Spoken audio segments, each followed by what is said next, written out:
Welcome to our channel. ఈరోజు నాతో పాటు రమ్మగారు ఉన్నారు. నమస్తే రమ్మగారు. నమస్తే జయ. రమ్మగారు, ఇన్ని రోజుల నుంచి మనము ఒక్కొక్క చిన్న చిన్న స్టోరీలు తీసుకొని పిల్లలకి వాళ్ళకి మంచి చెడుకి వీలుగా కలిగేలాగా తల్లులు చెప్పే విధంగా మాట్లాడుకుంటూ వచ్చాం కదా.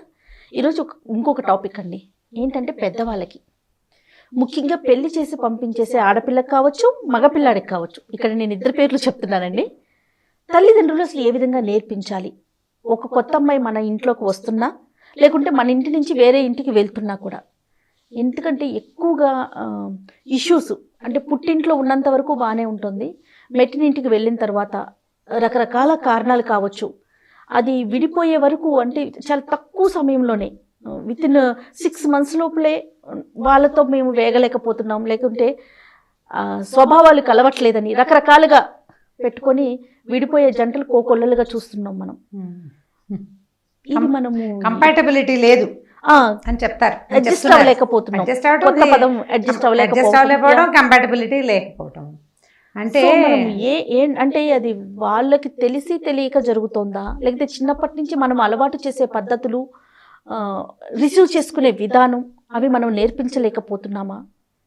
అన్నీ ఈ మొత్తం కారణాలే. కర్ణుడి చావుకి 10 కారణాలు ఉన్నట్టుగా ఈ అమ్మాయిలు అడ్జస్ట్ అవ్వలేకపోవడానికి లేదా అబ్బాయిలు వేగలేకపోవడానికి కారణం చాలా ఉన్నాయి దానికి. అది ఎక్కడి నుంచి స్టార్ట్ అవుతుందంటే, ఇద్దరే అమ్మాయిలు ఉన్నారనుకుందాం. అంటే ముందు అమ్మాయిల వైపు మాట్లాడదాం.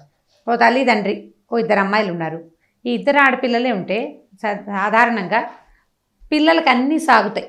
ఎంత చిన్న ఇంట్లో అయినా మా ఇంట్లో ఉండే పనిచేసే అమ్మాయితో సహా పిల్లలకి అన్నీ జరుపుతారు. ఇద్దరే పిల్లలు కదా అని మ్యాక్సిమం చదివిస్తారు, బాగా చదివించడానికి ప్రయత్నం చేస్తారు. అక్కడ కాలేజీ, ఇక్కడికి మంచి మంచి కాలేజీలో పెడతారు, పోస్ట్ గ్రాడ్యుయేషన్ కూడా చేయించేస్తారు. పైగా ఇంట్లో జరిగే ప్రతి వ్యవహారంలోనూ పిల్లల ఛాయిస్ ఉండేలాగా చేస్తారు. ఇది తప్పని నేను చెప్పటం లేదు, సాధారణంగా జరిగే క్రియ చెప్తున్నా. అన్ని ఛాయిస్లు పిల్లలవే. నాన్న ఏ షర్ట్ తీసుకోవాలి, అమ్మే చీర కట్టుకోవాలి కూడా పిల్లలే చెప్తారు. ఇంట్లో కొనుక్కునే వస్తువులు అమ్మా నాన్నల కంటే పిల్లల ఛాయిస్లు హెచ్చుగా నడుస్తాయి. అక్కడి నుంచి చదువుకుంటున్నారు కాబట్టి వాళ్ళకేం పనులు పాటలు పెద్దగా పని ఏం చేస్తారు? పిల్ల పొద్దున పరిగిపోయి. ఇప్పుడు చదువు విద్యా విధానం కూడా అలాగే ఉంది కదా. పరిగెత్తాలి, కాలేజీలకు పరిగెత్తాలి, స్కూళ్ళకి పరిగెత్తాలి, బోళ్ళని వర్కులు, ప్రాజెక్టులు. పాత రోజుల్లో చదివే చదువులు కావు కదా. ఇప్పుడంతా ఇది కాంపిటేటివ్ స్పిరిట్ ఉండాలి ప్రతి వాళ్ళకి, లేకపోతే కుదరదు. ఇంత కాంపిటీషను, ఇంత రన్నింగ్ రేసు, ఈ ర్యాట్ రేసుల్లో పడి ఈ అమ్మాయిలు తమకు కావాల్సింది తీసుకోవడం తప్పిస్తే ఎదుటి వాళ్ళకి కావాల్సింది ఇవ్వాలి అనే ధోరణిలో పెరగట్లేదు ఇప్పుడు. దీనికి కారణం వాళ్ళింట్లో కూడా పెద్దవాళ్ళు ఎవ్వరూ లేకపోవటము, కుటుంబాలు ఏదైనా ఫంక్షన్లప్పుడు కలవటం, పార్టీస్ అలా కలవడమే తప్పిస్తే దైనందిన జీవితంలో వీళ్ళు అడ్జస్ట్ అవ్వవలసిన అవసరం, వాళ్ళ కోసం వాళ్ళు అడ్జస్ట్ అవుతారు కానీ ఎవరి కోసమైనా అడ్జస్ట్ అవ్వాల్సిన అవసరం ఆడపిల్లలకి ఉండట్లేదు. ఒక పాయింట్. మగపిల్లల్ని తీసుకుందాం. మగపిల్లలు కూడా 15-18 ఏళ్ళు వచ్చేదాకా తల్లులే అన్నం నోట్లో పెట్టి చేస్తున్నారు. అన్నం నోట్లో పెడదాం, నేను కూడా చేస్తాను జయ, అందులో అబద్ధం ఏమీ బయాస్గా చెప్పాల్సింది ఏం లేదు. నేను కూడా చేస్తాను. మా చిన్న అబ్బాయికి ఎప్పుడు కావాలంటే అప్పుడు అన్నం కలిపి నోట్లో పెట్టేస్తాను నేను ఇప్పటికీ. అయితే ఎలా ఉంటుందంటే, ఇద్దరే పిల్లలు, ఓ పిల్లాడు లేడు, రెండో పిల్లాడు నాడు, టైం అయిపోతుంది, వాడు తొందరగా వెళ్ళాలి, ఏదో రకంగా ఇట్లా పిల్లలకి నోట్లో అన్నాలు పెట్టి ఈ పిల్లలు తల్లి చుట్టూతా తిరిగే రకంగా ఉంటారు. ఇద్దరే పిల్లలు, ఇంట్లో వేరే పెద్దవాళ్ళు లేరు. అమ్మలకి పిల్లల్ని చూసుకోవటం తప్పిస్తే రెండో కార్యక్రమం ఉండదు, రెండో పని లేదు వాళ్ళకి. ఒకవేళ ఉద్యోగాలు చేసే తల్లులైతే వాళ్ళు ఉద్యోగాల్లో తంటాలు పడతారు. తర్వాత ఏమనుకుంటారు, రోజంతా బయటే ఉన్నాను, ఈ పిల్లాడికి ఏం చేయటం లేదు కాబట్టి వాడికి బాగా సాగించాలి, వాడి దగ్గరే ఉండాలి, వాడు ఏదనుకుంటే అది చేయాలని తల్లులు అనుకుంటారు. అనుకుని అమ్మాయిల్ని క్వీన్స్ లాగాను, అబ్బాయిల్ని కింగుల్లాగాను పెంచుతారు. పోనీ ప్రిన్స్ అండ్ ప్రిన్సెస్ లాగా అవుతారనుకోండి. వాడికి అడ్జస్ట్మెంటు, సర్దుకోవటము ఏమీ అలవాటు ఉండదు, ఆ అమ్మాయిలకి ఉండదు. ఇప్పుడు ఈ అమ్మాయిని ఈ అబ్బాయిని ఒక చోట చేర్చామనుకోండి, అది అడ్జస్ట్ అవ్వదు, వాడు అడ్జస్ట్ అవ్వడు. వీళ్ళు తల్లులు అడ్జస్ట్ అవుతారంటే తల్లులు కూడా అవ్వరు. తల్లికి ఏమనిపిస్తుంది, బంగారులా పెంచాను, ముద్దుగా పెంచాను, అన్నీ నాకే చెప్పాలి, ప్రతి మాట నాతో డిస్కస్ చేయకుండా వాడు ఎప్పుడు నిర్ణయించుకోలేదు అని కుర్రాడి తల్లి ఎంటర్ అవుతుంది. అమ్మాయి తల్లి, మా పిల్లని ఎంతో ముద్దుగా చూసాము, దానికి చాలా విలువ ఇచ్చాము, మీ ఇంట్లో విలువ దొరకటం లేదని అమ్మాయిల తల్లులు ఎంటర్ అవుతారు. ఈ టగ్ ఆఫ్ వార్లో అసలు అడ్జస్ట్ అవ్వవలసిన పిల్లలిద్దరూ తల్లుల ప్రభావానికి హెచ్చుగా లోనవుతారు జయ. ఇది నిజంగా నమ్మాల్సిన సంగతి. పిల్లల స్వవిషయాల్లో కల్పించుకోకుండా ఉండటం అనేది అసాధారణమైన జ్ఞానం అన్నమాట. అది అసలు లేదు ఇప్పుడు. అది ఉండటల్లా. ఇప్పుడు పిల్లలు ఇద్దరు ఎక్కడో ఉన్నారనుకోండి, వాళ్ళ తంటాలు వాళ్ళు పడతారు, ఏదో రకంగా చేసుకుంటారు, ఎలాగోలాగా ఉంటారు. కానీ అమ్మాయి నుంచుంది, కూర్చుంది, పడుకుంది, తొందరగా లేవలేదు, నాకు ఆమ్లెట్ ఇష్టం కానీ అది ఆమ్లెటే లేదు, బాయిల్డ్ ఎగ్ పెట్టింది అని అబ్బాయి ఎంతసేపు తల్లికి చెప్తున్నాడు అనుకోండి ఫోన్ చేసి, మా వాడికి ఇలా ఇష్టం, నువ్వు అలా ఎందుకు చేయమంటే నాకు ఆమ్లెట్ అసహ్యం అంటుంది అమ్మాయి. ఆమ్లెట్ వేస్తే వాసన వస్తుంది, నాకు నచ్చదు. ఇది నేను ప్రత్యక్షంగా విన్నా, అందుకని ఆ మాట చెప్తున్నా. లేకపోతే నేను ఎగ్గులు ఆమ్లెట్లు చెప్పలేకపోతాను కదా. అబ్బాయి బాయిల్డ్ ఎగ్ పెట్టింది, boiled eggs healthy, omelette healthy కాదు, 2 eggs తిని ఒక గ్లాస్ పాలు తాగితే బ్రేక్ఫాస్ట్ సరిపోతుందని అమ్మాయి. 3 eggs ఆమ్లెట్స్ వేసుకుని తినేవాడు మావాడు, ఈ పిల్ల వచ్చి ఇలా చేసేసింది, మా వాడికి తిండి కుదరట్లేదు, చిక్కిపోయాడు అంటుంది వాళ్ళమ్మ. ఇప్పుడు తల్లులు ఎంటర్ అవ్వకుండా ఉంటే కొంచెం సర్దుకుంటారు. మనం ఎక్కడి నుంచి స్టార్ట్ చేయాలి దీన్ని ఇప్పుడు చెప్పండి. నేను చెప్పిన ఈ మొత్తం నేపథ్యంలో ఎక్కడ అడ్జస్ట్మెంట్ స్టార్ట్ అవ్వాలి?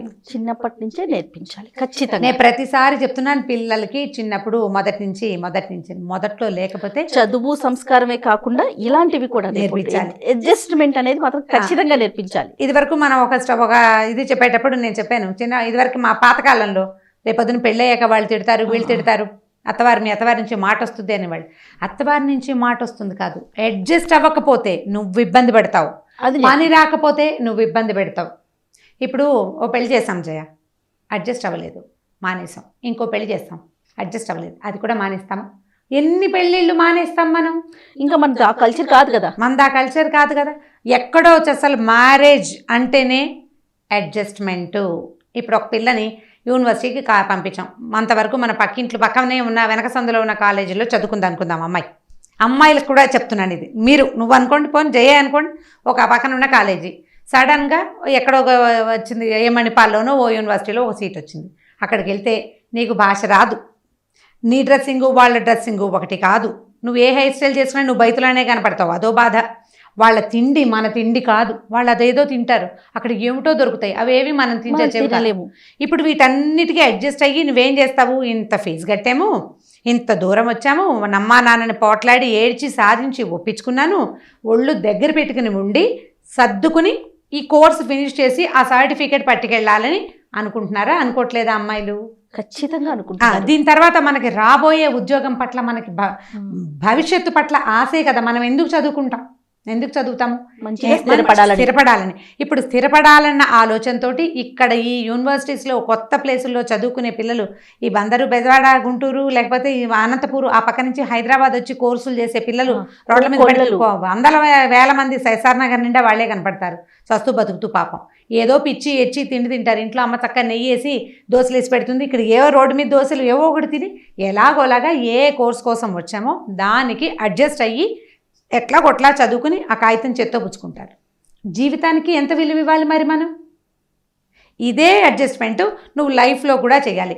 మీ ఫుడ్డు వాళ్ళ ఫుడ్డు ఒకటి కాదు, నీ చీరకట్టు వాళ్ళ చీరకట్టు ఒకటి కాదు, వాళ్ళ ఇంట్లో వేరే మాటలు ఉన్నాయి, మన భాష వేరు, వీళ్ళ భాష వేరు. నీకు ఇచ్చే స్వతంత్రం, అక్కడ నువ్వు తీసుకోగలిగే స్వతంత్రం వేరు పుట్టింట్లో. అత్తారింటికి వచ్చాక నువ్వు స్వతంత్రం తీసుకోలేకపోతావు. ఎలాగా? ఇప్పుడు మనం ఒక టమాటా మొక్కను తెచ్చాం, మొక్కల నుంచి పీకి మొక్కలు వాడి మనకి ఇచ్చాడు, అది ఇంటికి వచ్చే లోపలే బుర్ర వేలాడేస్తుంది ఆ చెట్టు, అవునా? ఒక గంట సేపు వాడిపోతుంది కదా. ఒక గంట సేపు నీళ్ళలో వేస్తే కొద్దిగా ఎట్లాగో చస్తున్నావు దేవుడా అని ఎలాగోలాగా ఆకులు విడిచి కొంచెం పర్వాలేదుగా కనిపిస్తుంది. తర్వాత నువ్వు ఒక చోట పెడతావు, కుండీలోనూ నేల మీద. 2 రోజులు 3 రోజులు అలాగే ఉసూరు మియాలాగా ఉండి ఒక 4-5 రోజులకి ఎలాగోలాగా అది తట్టుకుని నిలబడుతుంది. ఒక 10 రోజులకి మారాకు వేస్తుంది, నెల అయ్యాక పూత వస్తుంది, ఒక్కోసారి పూత రాలిపోవచ్చు కూడా. దానికి ఏదో మందేసి పూతలు రాలిపోతున్నాయండి అని షాప్లో అడిగితే వాడు మందు చెప్తాడు, అది వేసి కాయలు వచ్చేలాగా చేస్తాం, అవునా? ఒక మొక్కని చిన్నది ఇంత దాన్ని చెట్టుని చేసి కాయలు కాయించడానికి నువ్వు ఎంత శ్రమ పడతావు? ఎలాంటి అడ్జస్ట్మెంట్ కావాలి ఆ చెట్టుకి? ఆ పండు వచ్చాక ఆ ఆనందం, ఆ పండు వచ్చాక వచ్చి దాని సంతోషం ఏమిటి? వర్ణన. దాన్ని పప్పులో వేద్దామా, పచ్చడి చేద్దామా, సాలెడ్ చేసుకుని తిందామా, రకరకాలు వస్తాయి ఆలోచన. పండించిన చెట్టు నుంచి వచ్చిన కాయ అంటే దాని ఆనందమే వేరు. ఇప్పుడు ఇట్లా ఒక పిల్లని ఒక సర్కమ్స్టాన్సెస్లో ఒక పద్ధతిలో ప్రకారం ఉన్న పిల్లని తీసుకెళ్ళి ఇంకొక పద్ధతిలో పెడితే మొక్క అయితే దానికి నోరు లేదు, భావజాలాలు లేవు కదా. కాబట్టి అది దాంట్లో అది ఎలాగోలాగా నానా కష్టాలు పడి నిలబడుతుంది. మనిషి నువ్వు మామూలు అమ్మాయిలు మనుషులు జవసత్వాలతో ఉంటారు. 24-25 ఏళ్ళు వచ్చాకే పెళ్ళిళ్ళు చేసుకుంటున్నారు. 24-25 ఏళ్లలో అడ్జస్ట్ అవ్వాలా మీరు? ఎక్కడ? చాలా చోట్ల అడ్జస్ట్ అవుతారు. స్కూళ్ళల్లో, మొదటి ఇప్పుడు మన మన మన ప్రపంచం అయితే నర్సరీలోనే ఉంది. చిన్న క్లాసుల నుంచే అడ్జస్ట్ అవ్వాలి.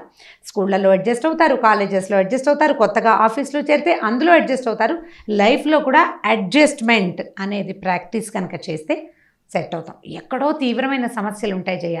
ప్రతివాడు తీవ్రమైన సమస్యగా ఎందుకు ఉంటాడు? ప్రతి మగవాడు అంతే ఉంటాడు కదా.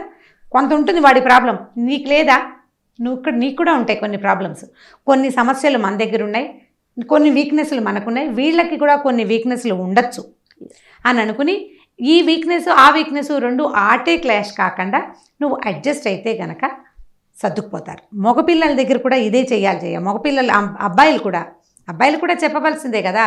మన ఇంటికి ఒక కొత్త అమ్మాయి వస్తే దాన్ని మన అమ్మలాగానో మన చెల్లిలాగానే భావిస్తే మనకి ఏ ఇబ్బంది ఉండదు. ఇప్పుడు మీ అమ్మ కూడా, ఒక కుర్రాడి తల్లి కూడా ఎక్కడి నుంచో పీక్కు రాబడిన టమాటా మొక్కే ఈ ఇంట్లోకి, అంతే కదా. అప్పుడు మీ ఆవిడ మీ నాన్నతోటి, నాయనమ్మతోటి, నా తాతగారితోటి, మీ మేనత్తలు, బాబాయిలు, మీ చుట్టుపక్కలతోటి ఆవిడ ఎలా అడ్జస్ట్ అయిందో, ఎంత కష్టపడిందో, ఎంత ఇబ్బంది పడిందో, అలాగే ఈ అమ్మాయి కూడా అలాగే కష్టపడాలి, అడ్జస్ట్ అవ్వాలి. అది అడ్జస్ట్ అవ్వడానికి కనుక మీరు హెల్ప్ చేస్తే భావి జీవితం బాగుంటుంది. దీంతో నేను అడ్జస్ట్ అవ్వనని ఇంకో దాన్ని అడ్జస్ట్ అవ్వనని ఇంకో దాన్ని, ఎన్ని దానిలని తెచ్చుకుంటాం మనం? ఎంతమందిని తెచ్చుకుంటాము? తెచ్చుకోలేం కదా. తెచ్చుకుంటాం, పోనీ తెచ్చుకుంటే ఈ చేతులు మారే ప్రక్రియని వివాహం అనడానికి కుదురుతుందా? ఈ రకరకాల చేతులు మారుతుంటే వస్తువుల్లాగా అయిపోవడం మనసుకు వచ్చేస్తుంది కదా రమ్మగారు. ఇప్పుడు ఒక మొక్క వాడిపోతుంది, 2 మొక్కలు, 3 మొక్కలు, 10 మొక్కలు, అందులో ఉన్న సారం ఉండదు కదా, మట్టిలో ఉన్న సారం ఉండాలి కదా. విసుగు కాదు అసలు. మిమ్మల్ని ఏమనాలి అప్పుడు? మీరు చేసేదాన్ని పెళ్ళి అనగలమా మనం? అనలేం కదా. ఏమనాలి? ఈ అడ్జస్ట్మెంట్కి తల్లులు ఆద్యులుగా ఉండాలి చేయ. మన అమ్మాయి అత్తారింట్లో అడ్జస్ట్ అవ్వలేకపోతుంటే పెళ్లి సంబంధాలు చూసేటప్పుడే ఇదివరకు ఇంత అవకాశం లేదు. ఏదో పెళ్లి చూపులు చూపించేవాళ్ళు. ఓ 10 నిమిషాలు, పావుగంట ఆ పిల్లాడు, వాళ్ళ అమ్మ, నాన్న, మేనత్త, మేనమా ఓ 50 మంది వచ్చి రకరకాల స్వీట్లు పదార్థాలు తిని ఈ పిల్లని శల్య పరీక్ష చేసి కుదుర్చుకుని పెళ్ళిళ్ళు చేసుకునేవాళ్ళు. వాళ్ళు అడ్జస్ట్ అవ్వలేదంటే ఒక రకం పోనీ. ఇప్పుడు పెళ్ళిళ్ళు మ్యాట్రిమోనియల్లో చూస్తున్నాము. వాళ్ళ పేరెంట్స్, వాడి ఉద్యోగము, వాడి కాలేజీ, వాడికి ఎన్ని మార్కులు వచ్చినాయి, వాడు ఎక్కడ ఏ ఆఫీస్లో చేస్తున్నాడు కనుక్కుంటున్నాం. అమ్మాయి అబ్బాయి మాట్లాడుకుంటున్నారు. అవును, ఆ ఫ్రీడమ్ ఇస్తున్నాం కదా. ఆ ఫ్రీడమ్ ఇస్తున్నాం. మీరు ముందే మాట్లాడుకోవాలి. కంపాటబిలిటీ లేదంటే ముందే మానేయాలమ్మా, ముందే మానేసుకోవాలి. వివాహ బంధంలోకి దిగాక అంటే మీరు విడాకులను సమర్థించరా, ఎవరిది ఎలా ఉన్నా మేము అడ్జస్ట్ అవ్వాల్సిందేనా అని మీరు అడిగితే నేను సమాధానం చెప్పలేను. మ్యాక్సిమం ట్రై చేయండి అడ్జస్ట్ అవ్వడానికి. ఈ చేతులు మారే ప్రక్రియకి వెళ్ళకూడదు. వాళ్ళతో అస్సలు కుదరదు, అస్సలు ఏమీ కుదరదంటే అది వేరే సంగతి. ఇప్పుడు అదే ప్రాబ్లము, అలాంటి ప్రాబ్లమ్సే మన అన్నయ్యతోటి కూడా మనకు ఉండొచ్చు. మన అన్నయ్య కూడా అడ్జస్ట్ అవ్వాలి కదా. ఇప్పుడు దీని మీద ఒక పాత జోక్ ఉంది. ఒక అత్తగారు, ఒక ఆవిడ అత్తారింటికి ముందు కూతురింటికి వెళ్తే అల్లుడు చక్కగా యాక్టివ్గా ఉన్నాడు. ఈవిడ్ని బస్ స్టాండ్ నుంచి కారు వేసుకుని వచ్చి తీసుకెళ్ళాడు. కారు కాదులేని స్కూటర్ ఉన్నట్టుంది. అల్లుడు గారు స్కూటర్ ఎక్కించుకు తీసుకెళ్ళాడు. మధ్యదారిలో కూరలు కొన్నాడు. అత్తయ్య మీరు ఈ కూరలు తింటారా అని ఏదో కనుక్కున్నాడు. చక్కగా ఇంటికి తీసుకెళ్ళాడు. అక్కడి నుంచి ఆయన కూర కట్ చేస్తుంటే వాళ్ళ అమ్మాయి చకచక వంటకేసేసింది. దాంతో ఆవిడకి భలే నచ్చింది. మా అల్లుడు ఎంత సాయిదా పాయిదాగా ఉంటాడు, నా కూతురు ఎంతో సంతోషంగా ఉంది, ఎంత బాగుందో. మీ భాషలో బంగారు కొండ దొరికాడు అనుకుంటా. బంగారు కొండ దొరికాడు, ఎంత చక్కటి వాడు అల్లుడు బంగారు కొండని మురిసిపోయింది. 4 రోజులు సంతోషంగా ఉంది. 4 రోజులు అల్లుడు అత్తగారిని ఓ రోజు పక్కన గుళ్ళో తీసుకెళ్ళాడు, ఓసారి సినిమాకి తీసుకెళ్ళాడు. అత్తగారు వెళ్ళిపోతుంటే ఒక కాటన్ చీర కొని పెట్టి చక్కగా మళ్ళీ రండి అత్తయ్య గారు 4 రోజులు ఉండండి, మామయ్య గారితో కలిసి రండి అని ముద్దుగా చక్కగా చెప్పాడు. బాగుంది. తర్వాత 15 రోజులకి కొడుకు ఇంటికి వెళ్ళింది. కొడుక్కి కూడా ఈ కూతురులాగానే కొత్తగా పెళ్ళైంది. సరే కొడుకు బండి వేసుకుని తీసుకొచ్చాడు ఇంటికి. సరే ఏవో సామాన్లు కొన్నాడు. మధ్యలో ఇంట్లోకి వెళ్ళారు. పని మనిషి రాలేదు అని చెప్పింది కోడలు. అయితే నువ్వు గిన్నెలు తోమేసే నేను కడిగేస్తానన్నాడు అబ్బాయి. ఆవిడ మొహం మటమట్లాడిస్తూ ఉంది. ఆవిడకి ఏం నచ్చలేదు. ఏమిటి వీడు, అమ్మాయి చేసుకుంటుంది కదా, వీడెందుకు నా దగ్గర కూర్చొని కబుర్లు చెప్పాలి కదా అని అనుకుంది. వాడు గిన్నెలు కడిగేశాడు. ఆ అమ్మాయి గిన్నెలు దుంపెట్టింది. ఆ కూరడేమో గిన్నెలు కడిగేశాడు. సరే ఈ కూర ఏంది, ఇప్పుడు ఇంత పని అయింది కదా, వంట ఏం చేస్తావు, బయట నుంచి తెస్తాలే అన్నాడు. సరే అమ్మాయి రైస్ వేడిగా ఉండింది. అతను వెళ్ళి బయట నుంచి ఏదో కూర నారో పట్టుకొచ్చాడు హోటల్ నుంచి. సరే భోజనాలు చేశారు. వాషింగ్ మిషన్లో బట్టలు వేసాను, నేను ఆఫీస్కి వెళ్తున్నానని అమ్మాయి వెళ్ళిపోయి ఈ అబ్బాయి బట్టలు తీసి ఆరేసాడు. అక్కడి నుంచి అమ్మాయి ఏమిటి సంగతులు ఇంటి దగ్గరవి అని తల్లి దగ్గర కూర్చున్నాడు. అతను వర్క్ ఫ్రమ్ హోమ్ చేస్తున్నాడు. మాట్లాడేసరికల్లా అత్తగారు తల్లి చెప్పింది, ఏమిట్రా ఇట్లా ఇన్ని పనులు చేస్తే అలుసైపోవు పెళ్ళానికి, మీ నాన్నని చూడలా నువ్వు, నాన్న ఇట్లా చేశారా, ఏం చూసి చేస్తున్నావు నువ్వు, ఇదేం పనులు, ఇన్ని పనులు చేయొచ్చా, పెళ్ళానికి అలుసైపోతావు నువ్వు, ఈ పద్ధతి నాకు నచ్చలేదు అని చెప్పింది. చెప్పేసరికల్లా కొడుక్కి నవ్వు వచ్చింది. అంతకుముందు 2 రోజుల ముందు అంటే చెల్లెలి ఇంటి నుంచి రాగానే వాళ్ళమ్మ గంట సేపు ఫోన్లో అల్లుడు ఎంత ముద్దుగా చూసుకుంటున్నాడో, ఎంత సాయిదా పాయిదాగా ఉంటున్నాడో చెప్పిన అమ్మ అదే సాయిదా పాయిదా తన కొడుకు దగ్గర సహించదు. కోడలు అదుపులో ఉండాలి, కూతురు సంతోషంగా ఉండాలి. ఇదేం న్యాయం? ఎంతమంది ఉంటారో జయ ఇట్లా. మనకైతే ఒకటి, ఎదురుకైతే ఇంకొకట. మా అమ్మాయి చిన్నప్పటి నుంచి చాలా బుద్ధిమంతురాలు, చాలా బుద్ధి. నువ్వు పెంచావు కాబట్టి మీ అమ్మాయి బుద్ధి నీకు తెలుసు. ఆవిడెవరో పెంచింది కాబట్టి దాని బుద్ధి నీకు తెలియకపోతే ఎట్లా? తెలుసుకో, నీ కూతురు లాంటిదే అవతల కూతురు కూడా. పైగా ఏమిటి మనకు చిన్నప్పుడు చెప్తుండేవాడు, అత్త ఒక ఇంటి కోడలే. అయితే ఇవాళ కోడలు రేపు అత్తగారు కాదు. ఖచ్చితంగా ఇప్పుడు కోడలు అడ్జస్ట్ అవ్వాలి, అత్తగారులు కూడా అడ్జస్ట్ అవ్వాలి. తల్లులు పిల్లల్ని వాళ్ళ జీవితాలని వాళ్ళని జీవించనిచ్చేస్తే బాగుంటుంది. అయితే ఈ పాయింట్ మీద పిల్లలు పుట్టాక పిల్లల్ని ఎవరు పెంచాలి? పిల్లలు పుట్టడం, పిల్లల్ని కనటం, దానికి కావాల్సిన ప్లానింగ్ కూడా అమ్మలే ఇంటర్ఫియర్ అవుతారు. పిల్లల్ని డే కేర్కి పెట్టాలా వద్దా, కోడళ్ళు ఉద్యోగం మానేయాలా వద్దా, అన్నిట్లలో మనం ఇంటర్ఫియర్ అవుతాం. అంటే ఇప్పుడు పాత రోజులు కాదు, ఇదివరకట్లాగా ఆడపిల్లలు ఇళ్లలో ఉండే రోజులు కానే కావు ఇవి. ఎవరు ఉద్యోగం వాళ్ళు చేసుకుంటున్నారు. ఇంట్లో ఉంటే వర్క్ ఫ్రమ్ హోమ్ చేసుకోవడానికి 40-50 వేలు తెచ్చుకుంటున్నారు జయ. అవును అవును. ఓ పిల్లని ఎప్పుడు ఇంటి దగ్గరే కనపడుతుండేది. ఆ పిల్లకి ఉద్యోగం లేదనుకున్నాను నేను. తీరా ఏం కాదు, ఒకరోజు బజార్లో ఎప్పుడో కనపడింది, అదేదో బ్రహ్మాండంగా 10,000 రూపాయలు పట్టుచీర కొనుక్కుంటాను. అదే పిల్లడు బాగా మంచి సంపాదన ఉన్నట్టు బాగా నేను అలా ఊహించాను. మరి నా ఏజ్ని బట్టి అలాంటి ఊహ వస్తుంది కదా. వస్తే అది ఆ అమ్మాయి ఏం చెప్పిందంటే, ఈ మంత్ బోనస్ వచ్చిందంటే నాకు ఇన్సెంటివ్స్ ఏవో ఇస్తుంది కంపెనీ. వస్తే నేను ఉద్యోగం చేస్తున్నా, ఎప్పుడు చూసినా వాకిట్లో ముగ్గేసుకుంటూ కూరగాయలు కొనుక్కుంటూ అలాగే కనపడింది నాకు. అంటే అమ్మాయి నేను వర్క్ చేస్తానంటే వర్క్ ఫ్రమ్ హోమ్ చేస్తాను, నేను ఆఫీస్కి వెళ్ళాను, ఆఫీస్లో ఏసీ ఎక్కువ ఉంటుంది, నాకు సూట్ కాదు, నాకు అలర్జీ ఉంది, అందుకని నేను ఇంట్లో నుంచి పనిచేస్తాను. కులాసాగా ఉన్నట్టే కనపడుతుంది. కులాసాగా తిరుగుతున్న పిల్ల 40-50 వేల రూపాయలు తెచ్చుకొని గొప్ప సరదా వచ్చింది జయ నాకు తను చూస్తే. నాకు ఎంత ముచ్చటేసిందో. ఆడపిల్లలు ఎట్లా ఉన్నారు ఇవాళ రేపు. ఎప్పుడు చూసినా అమ్మాయి రికామీగా ఉన్నట్టు చక్కగా ప్యాంటు చొక్కా వేసుకుని తిరుగుతున్నట్టే ఉంది. శుభ్రంగా వర్క్ చేసుకుంటాను చక్కగా. ఎన్ని పనులు చేస్తున్నారు. అసలు మనం చేయలేకపోయాం. మనం అంటే నేను నిన్ను కలపకూడదు అనుకో నాతోటి. పాతకాలం వాళ్ళు ఇవేమీ చేయలేకపోయాం. వీళ్ళు ఇప్పుడున్న ఆడపిల్లలు అన్ని రకాల పనులు చేయగలుగుతున్నారు. ఎంతో కొంత వంటలు చేసుకుంటున్నారు, యూట్యూబ్లో చూసో ఏదో చూసి ఎట్లా కొట్లా అక్కడి నుంచి ఉద్యోగాలు చేసుకుంటున్నారు. వాళ్ళు కూడా కష్టపడుతున్నారు. మగపిల్లలు భర్తలు కనుక వాళ్ళని కొంత సపోర్ట్ చేసి అత్తగారులు కూడా కొంచెం సాచివేతగా పోతూ ఉంటే ఆటే ఇబ్బందికరంగా ఉండదు. దీనికి అమ్మాయిలు అడ్జస్ట్ అవ్వటం అనేది ఒక ప్రధాన అంశం. మనం కూడా ఆడపిల్లలు కూడా కొద్దిగా తగ్గితే అవతల వాళ్ళని సంపాదిస్తున్నాం కదా అన్న ఫీల్ లేకుండా, అంటే సంపాదిస్తావు, నీకు అవకాశం ఉంది, నువ్వు చదువుకున్నావు, మా అమ్మ నాన్న చక్కగా చదివించారు, చదువుకున్నావు, నువ్వు ఉద్యోగం చేసుకుంటావు, నీ సంపాదన నీకే కానీ మా ఎవరికి కాదు కదా. మా చిన్నప్పుడు ఒక సామెత చెప్తుండేవారు, పాత సామెత సరదాగా ఉంటుంది. గుర్రాన్ని ఒక మంచి గుర్రం ఉంది, దానికి కూర్చు తోక ఉంది, అది ఎప్పుడు తోకాడిస్తుంది, దాని మీద ఈగలన తోలుకుంటుంది, కానీ నీకు నాకు గాలి వస్తుందా దాంతో? రాదు కదా. గుర్రానికి తోకుంటే దాని ఈగలా తోలుకుంటుంది. నీకు ఉద్యోగం ఉంటే అది నీకే ఉంటుంది, నాకేముండదు, నాకు రాదు కదా, ఎవ్వరికీ రాదు. నీ జాబ్, నీ సాటిస్ఫాక్షన్, నీ కెరీర్ అవన్నీ నీకే ఉంటాయి.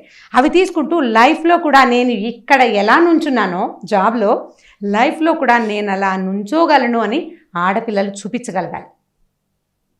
మా అమ్మ అక్కయ్య చెల్లెలు ఎలాగో నా వైఫ్ కూడా అలాంటిదే, అలాంటి స్త్రీ రూపమేనని మగపిల్లలు మగవాళ్ళు గుర్తిరిగి ప్రవర్తించాలి. బయట తిరిగే పిల్ల ఇన్ని రకాల పనులు చేస్తూ ఇంకా ఏం చేసేస్తుంది, ఈ చేయగలిగింది చాలే అని అత్తగారులు కూడా అనుకోవాలి. మా అల్లుడు ఎలా ముద్దుగా కూతురుని చూస్తున్నాడో అలాగే నా కొడుకు కూడా కోడల్ని ముద్దుగా చూసుకుంటాడని తల్లులు సరదా పడితే అప్పుడు ఏ ప్రాబ్లము ఉండదు. దీనికి ఈ మొత్తం కథ అంతా ఆడవాళ్ళ దగ్గర ఆగుతుంది. అవును, ఎగ్జాక్ట్లీ రమ్మగారు, ఆడవాళ్ళ దగ్గర ఆగుతుంది. ఇప్పుడు మీరందరూ నా మీద యుద్ధానికి వస్తే నేను చెప్పలేనమ్మా, ఎందుకంటే నేను కూడా ఒక అత్తగారికి కోడలనే, రేపొద్దున నా కొడుకులకి భార్యలు వస్తారు. ఆడవాళ్ళే సరిగ్గా ఉండాలి జయ. మనం ప్రతిసారి మామ తల్లులు చేయాలి అంటే కొంతమంది అమ్మాయిలకు కోపం వస్తుంది. ఎప్పుడు మామ ఎందుకు చేయాలంటే డాడీలు చేయరా అని అడుగుతుంటారు, క్వశ్చన్స్ కూడా వస్తుంటాయి అట్లా.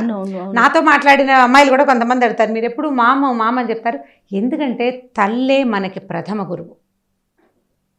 ఎలాంటి సిచ్యువేషన్ అయినా తల్లులే హ్యాండిల్ చేయ, అది మన గ్రేట్నెస్ కదా జయ. తల్లి అంటే నీకు ఇస్తున్నా నా ప్రత్యేకత, నువ్వు చేయగలవు.